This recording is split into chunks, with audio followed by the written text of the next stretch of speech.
इस्लाम कोट में हिंदू बिरादरी के महान भगत संत नेणोराम जो सालियानो मेलो शुरू थी वियो। डोली कढ़ी खट साहब ते चादर चाढ़े मेले जो इफ्तिताह कियो वियो।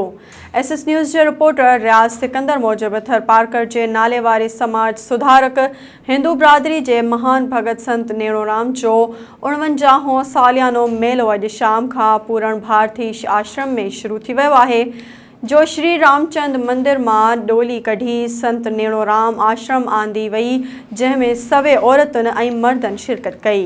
उन दौरान नौजवाननि पारां झुमरियूं पिणु हयूं वयूं, जंहिं बाद MNA doctor Mahesh Kumar Malani, doctor Ramesh Kumar Vankwani, MPA Rana Hamir Singh, senator Ashok Ratnani, PP अगवान सुशील मलाणी, भगत मातोराम, पंचायत के अगवाननि कमलेश कुमार, घनश्याम दास ऐं ॿियनि खट साहब ते चादर चाढ़े मेले जो इफ्तिताह कियो।